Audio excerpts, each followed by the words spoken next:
Vor 3 Wochen hatte ich in meiner Predigt das Thema «Frei im Heute leben». Ich habe ein Zitat gebracht von Anselm Grün, Benediktinerabt.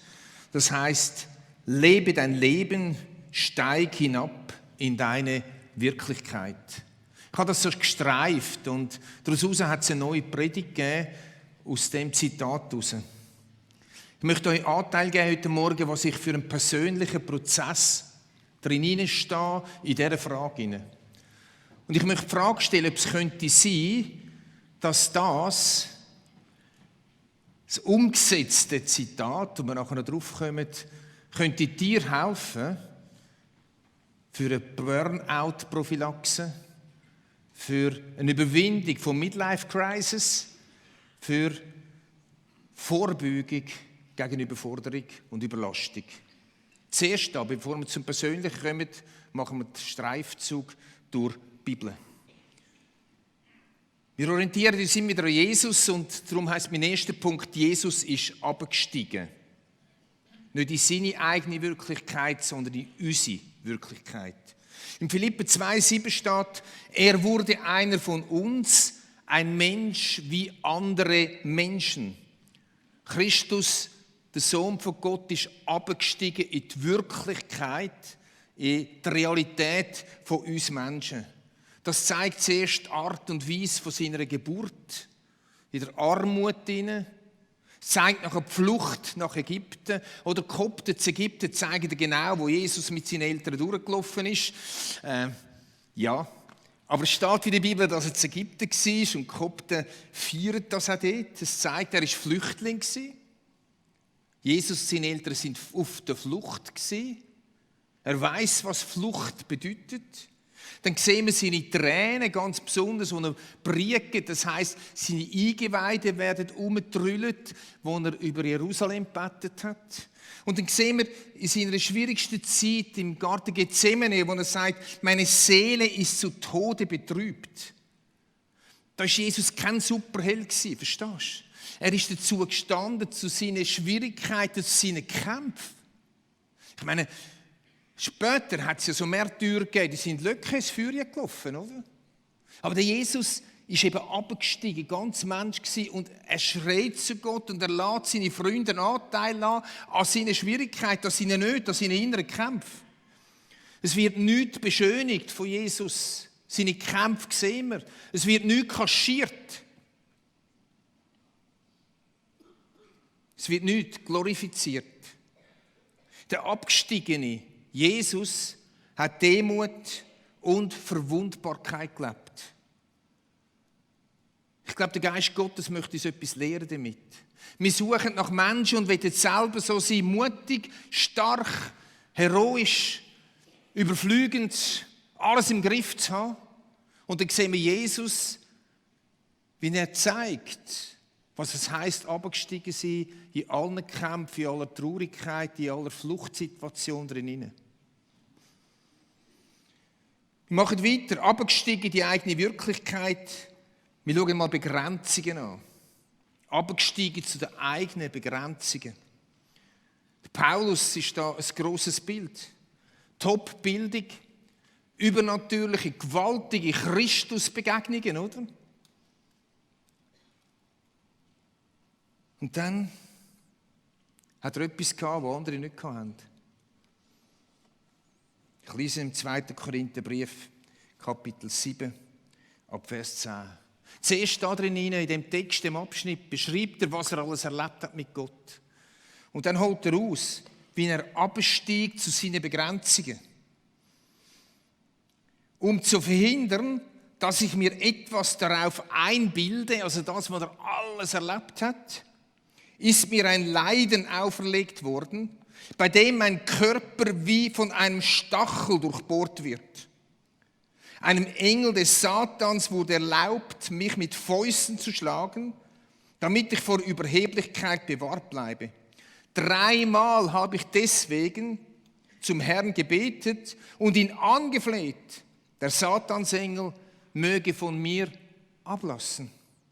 Doch der Herr hat zu mir gesagt, meine Gnade ist alles, was du brauchst, Denn meine Kraft kommt gerade in der Schwachheit zur vollen Auswirkung.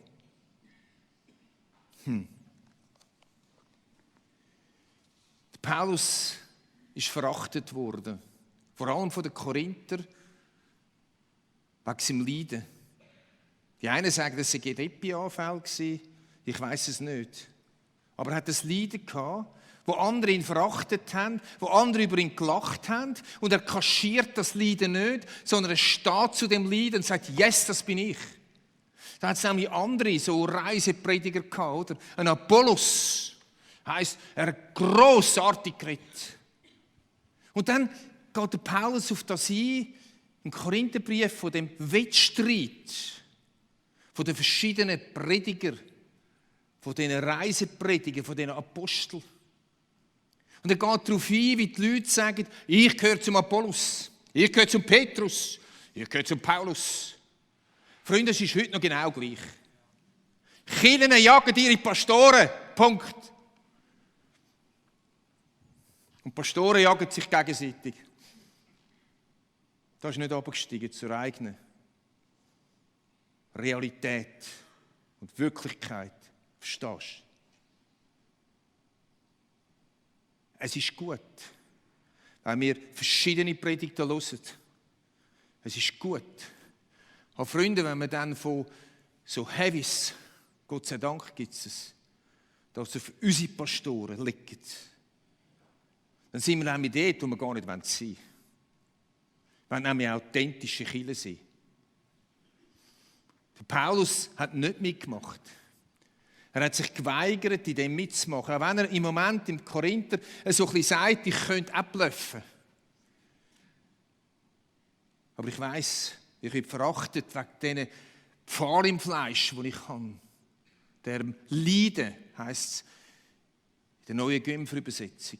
Und ich mache nicht mit in dem hinein. Ihr müsst damit umgehen können. So bin ich. Ich bin authentisch, ich bin wahr. Er ist abgestiegen zu seiner Begrenzung. Der nächste Titel heisst abgestiegen in die Wirklichkeit von Zerbrochenheit, von Fehltritt und von Angst. Wir machen eine Zeitreise durchs Neue und dann durchs Alte Testament. Der Petrus, sehen wir, wie er beschrieben wird, als einer, der viel schneller geredet hat, als gedacht hat. Mindestens vor Pfingsten. Dann sehen wir einen Thomas, einen Zweifler. Wird beschrieben als Zweifler. Das war seine Realität, Zweifel. Dann sehen wir eine samaritanische Frau, die ihr Leben mit dem Mann nicht auf die Reihe gebracht hat, mehrfach geschieden. Wir sehen den Johannes Markus, wo der Paulus jämmerlich im Stich lässt. Jetzt, wo der Paulus gebraucht hätte. Versagen. Zerbruch. Der Noah ist besoffen im Zelt hineingelegen. Wie berichtet. Der Mose, vermutlich hat er gestottert.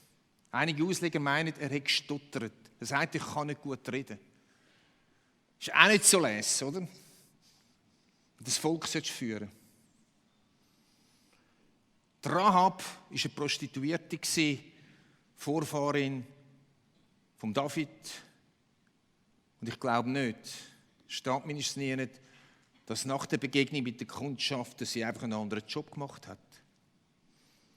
Jakob, der Köbeli, war ein Quadratlügner. Einer, der immer gelinkt hat, was gegangen ist, aber nicht nur er, seine ganze Verwandtschaft. Der Simson, ich weiss nicht, ob wir das heute noch in der Kids Church erzählen über das Leben. Schrecklicher Typ. Ein schrecklicher Typ. Ein Frauenheld. Noemi. Eine verarmte Witfrau, zu Unterstunden angekommen. Die Jona ist vor Gottes Willen davongerannt. Die Jeremia war depressiv und suizidgefährdet. Und der Letzte, wir können noch viel aufzeichnen, der Elia hat ein Burnout gehabt. Freunde, warum erzählt uns die Bibel das alles? Wieso lässt sie uns anteilen? Wieso beschreibt der Allmächtige seine Heldinnen und Helden nicht grossartiger, nicht perfekt. Wieso zeigt uns der Geist Gottes, nimmt uns mit ins Abgestiegen zu der Realität von diesen Männern und Frauen? Könnte es sein, dass das einen Grund hat?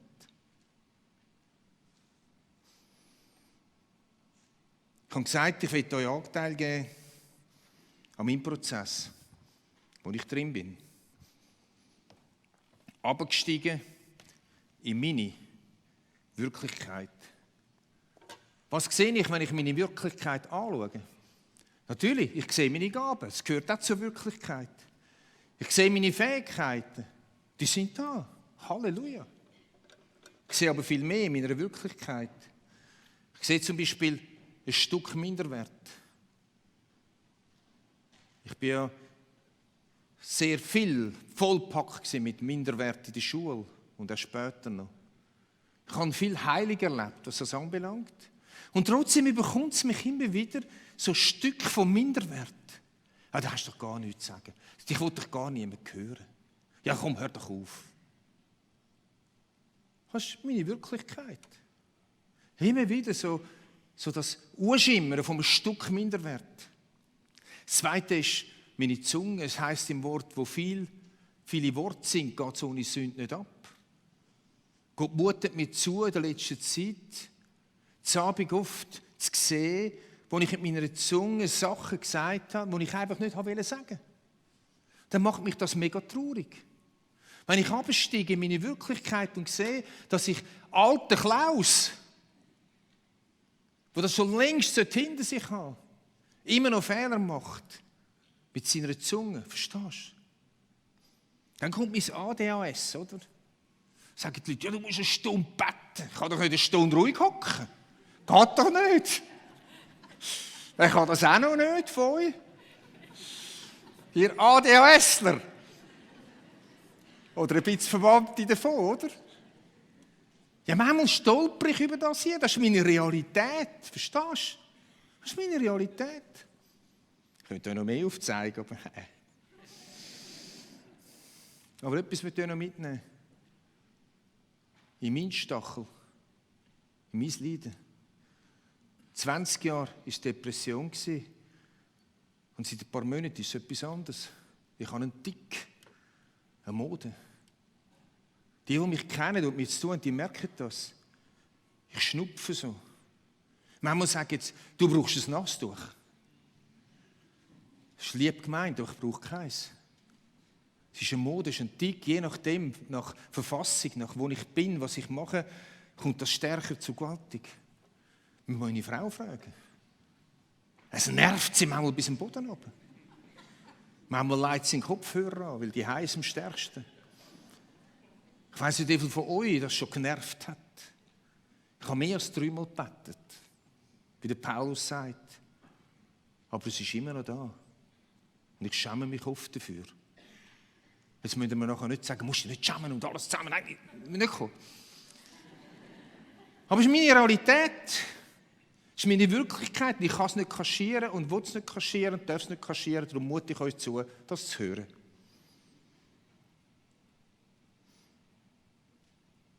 Ich bin kein Überflüger. Ich bin nicht einfach erfolgreich.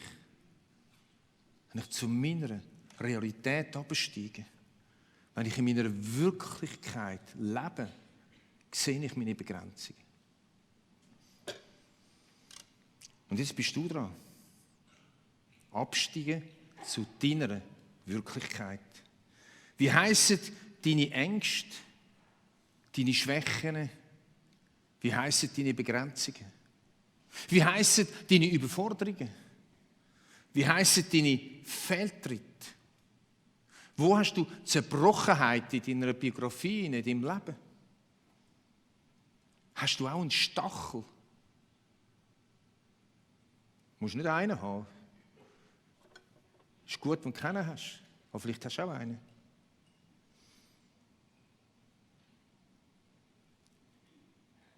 Wie heissen deine ungelösten Fragen? Dein bohrender Zweifel? Wie gehst du damit um? Markierst du die Starke, den Stark?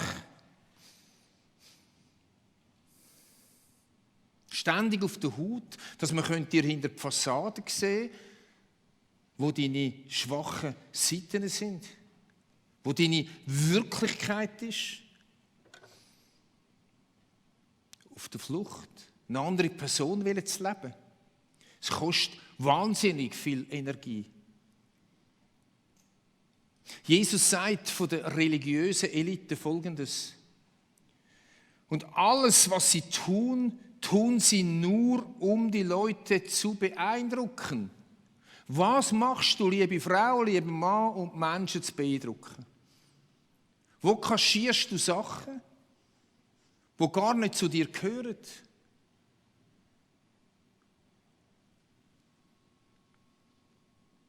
Das ist eine verrückte Aussage. Alles, was sie tun, tun sie nur, um die Leute zu beeindrucken. Oder Jeremia nach Hoffnung für alle. Doch ich, der Herr, durchschaue ihre Prahlerei. Es ist nichts als Geschwätz. Sie gaukeln anderen nur etwas vor.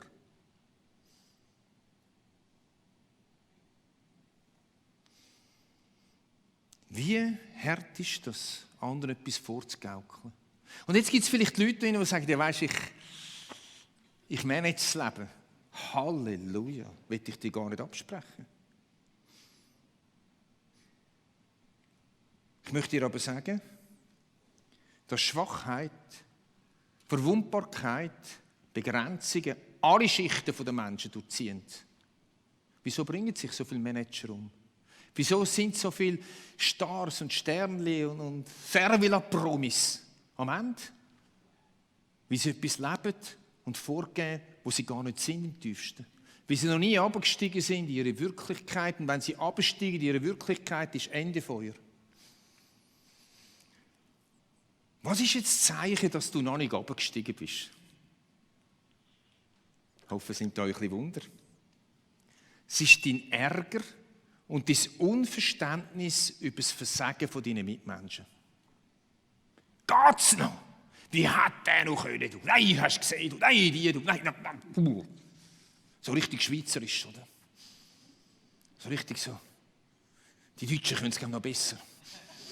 Jetzt sind wir wieder fein raus. He? In der Pandemie, oder? Wie kann man auch noch sich nicht impfen lassen? Wie kann man sich auch noch impfen lassen? Dann geht der Tod um mit 10 Jahren. Und so weiter und so fort. Wie kann man auch nur? Geht's noch? Keine Ahnung, nichts gelesen. Freunde, wenn du so denkst, sorry, bist du noch nicht abgestiegen in deine Wirklichkeit. Siehst du noch nicht? Ich glaube, wir verstehen, was ich meine. Ich glaube, dass wenn wir absteigen in unsere Wirklichkeit und unser Leben leben, das wir wirklich haben, mit unseren Begrenzungen, dass dann Gott uns ganz besonders begegnen kann. Ich habe letztens jemanden zu einem runden Geburtstag gratuliert. Dann sagt er, ich fühle mich im Fall noch nicht so. Da habe ich gedacht, ja, bist du schon mal so alt gewesen? Woher weisst jetzt du, dass man sich nicht so fühlt? Ah, du vergleichst mit anderen und du bist stärker als die anderen. Ich fühle mich im Fall wie 67 in 1,5 Monaten. Dann weiss ich es. Es gibt so viele Sachen, die uns überführen, dass wir irgendwie nicht abgestiegen sind zur Realität von unserem Leben. Vor allem auch in dieser Midlife-Crisis. Ich muss einmal etwas reissen, so kann es ja nicht gehen. Ich muss einmal etwas machen. Und dann setzt man sich unter Druck. Dann geht man in ein Loch hier. Durch alle Schichten und alle Altersgruppen, durch alle Ethnien zieht sich das durch. Dass wir nicht perfekt sind, dass wir eine Wirklichkeit haben. Und jetzt komme ich zu etwas, ich hoffe, ich sage es, ich habe es heute Morgen geübt, die Kunst des Kintsugi. Das ist japanisch, oder? Da habe ich nämlich das Büsi mitgebracht, das meine Frau geschenkt bekommen hat. Ach, das Büsi hat sie so lieb und ich muss sagen, ich kann nicht viel damit anfangen. Aber meine Frau liebt es. Es steht ganz markant daheim. Und das Büsi ist runtergefallen. seht ihr, ich glaube, ihr seht, wo es runtergefallen ist, oder? Sie hat es dann geflickt. Und sie stellt es immer so an. Schätzchen, vergibst du mir. Sie stellt es immer so an, dass man es möglichst nicht sieht, dass es geflickt ist. Sieht man es gleich. Und die Kunst des Kintsugi kommt aus dem 14. Jahrhundert von Japan. Wisst ihr, was sie gemacht haben mit Porzellan, das runtergefallen ist? Ich weiß nicht, ob sie es heute immer noch machen, nehmen es an. Das ist Tradition, gehört zur Kultur. Die tun die Teils, die kaputt sind, mit Goldlack flicken. Dass man es nachher sieht. Und sie sagen, wenn man etwas mit so die Riss mit Goldlack geflickt hat, dann ist es noch wertvoller als vorher. Und wir verstecken unsere Risse. Wir verstecken unsere Zerbrochenheit.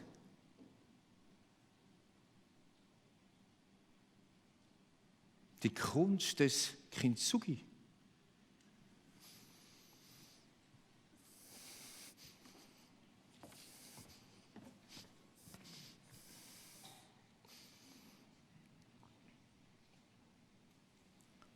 Könnte sein, dass wenn du und ich Abschied von der Prahlerei, vom Lebensweise würden nehmen, hier absteigen würde, unsere Wirklichkeit, unser Leben enorm entlastet würde. Könnte es sein, dass es weniger Burnout gibt, weil man nicht nur weiss, wohin kommen im Leben. Weil die Männer die Frauen nicht jagen und die Frauen die Männer nicht und die Frauen nicht müssen überall unter das Messer gehen und weiss ich was alles. Nicht muss sich jünger geben, als man ist. Könnte es sein, dass es gewisse Arten von Depressionen nicht gibt? Ich sage gewisse Arten. Wenn wir würden absteigen zu unserer Wirklichkeit und sagen, ja, das gehört zu mir. Das ist meine Begrenzung. Es heisst nicht, dass nicht Veränderung möglich ist. Ich meine, mit meiner Zunge, ich kann mich schon noch verändern, will ich auch, bete ich darum. Aber es gibt gewisse Realitäten, die jetzt im Moment so sind. Es könnte sein, dass es ein Gegenmittel ist gegen Midlife-Crisis. Zum Schluss möchte ich noch etwas sagen. Da sind wir wieder beim Anfang heute. Wir leben in einer enorm traurigen Zeit. Ein Freund hat mir geschrieben, 75 Jahre haben wir keinen Krieg mehr in Europa. Eigentlich sollten wir enorm dankbar sein für diese Zeit. Vieles ist so erschüttert worden. Vielleicht wird es noch mehr erschüttert. Das Wort Gottes redet ja auch von immer wieder Erschütterungen. Ich bin auch erschüttert. Angst in verschiedenen Ausprägungen. Die eine Angst, dass der Atomkrieg da kommt, die andere Angst, dass ihre Aktien zusammenfallen, die andere Angst, weiss ich was alles. Verschiedene Ausprägungen. Macht sich breit. Und du und ich, Jesus-Nachfolger, hätten da drin etwas zu sagen. Ich sage, hätten wir schon im Covid etwas zu sagen gehabt. Die Frage ist, machen wir es jetzt besser? Treten wir jetzt auf, als die politisch genau Bescheid wissen und wissen, wer, welche Nation und welches Volk wie viel Anteil an Schuld hat?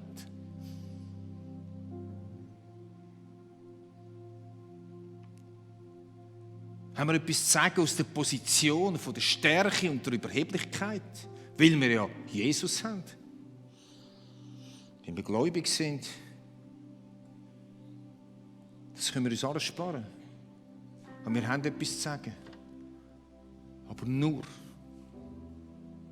aus der Position vom Abgestiegen sein, dazu stehen, dass auch wir erschüttert sind, dass auch wir nicht im Griff haben, dass trotz unserem Jesus-Glauben ein Stück Angst und Unsicherheit bleibt, dass auch wir überrascht worden sind, nicht alle, ich weiss es, aber die meisten von uns, wenn wir aus dieser Demut raus mit Menschen ins Gespräch kommen, in der Familie, Verwandtschaft, Bekanntschaft. Aus dem abgestiegen sein. Auf Augenhöhe. Nicht, was du hast noch Angst, da muss Jesus, dann ist alles gut. Schau mich an. Abgestiegen sein. So den Menschen jetzt begegnet. Aus der eigenen Verletzlichkeit, aus der eigenen Grenze, aus der eigenen Begrenzungen heraus begegnet den Menschen. Freunde, ich glaube, dass wir vielen können das Gegenüber sein. Du willst mit Stärke das Gegenüber sein. Vielleicht ist es genau die Stärke, die du markierst, die eben andere hindert, den Jesus anzunehmen.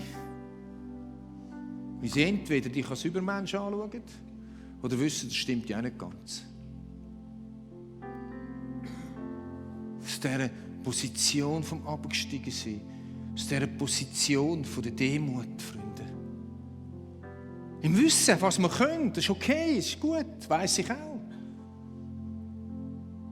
Aus dem nicht mehr andere abtun, weil sie eben keine Ahnung haben. Vielleicht gibt uns das ganz einen neuen Zugang zu den Herzen von Menschen, zu den Herzen von Menschen, die bis jetzt nicht erreicht haben. Weil wenn du der Erste oder der Erste bist, der authentisch ist, können andere auch auftun und auch authentisch sein. Und es kommt ein gutes, ein grosses Durchschnaufen. Amen. Ich würde euch bitten zum Aufstehen fürs Gebet.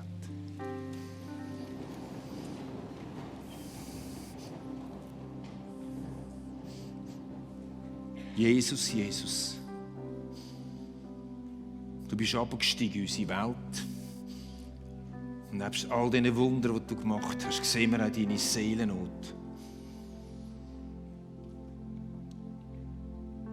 Und Heiliger Geist, ich danke dir, dass das Wort so authentisch, so klar ist, so uns mitnimmt in die Niedrigen der Menschen, von diesen Heldinnen und Helden.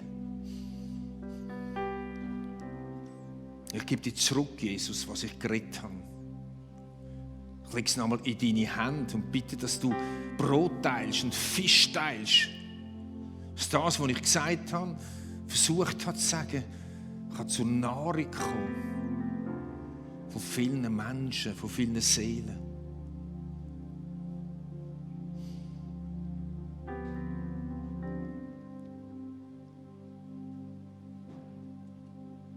Du sollst stehen zu deinen Stärken. Du darfst stehen zu dem, was du gut machst. Aber du darfst auch stehen zu deinen Grenzen. Und Jesus, ich bete, dass wir eine Kirche sind, die nicht einander gegenseitig jagen. Gut, besser der beste Christ. Gut, besser der beste Pastor. Gut, besser die beste Predigt. Und noch darüber hinaus. Ich bete, dass du uns überführst, dort, wo wir andere absetzen. Geht's noch? Da bin ich dann schon anders. Jesus sei uns gnädig. Ich möchte gerne Zugang zu den Herzen der Menschen haben. Danke vielmals. Amen.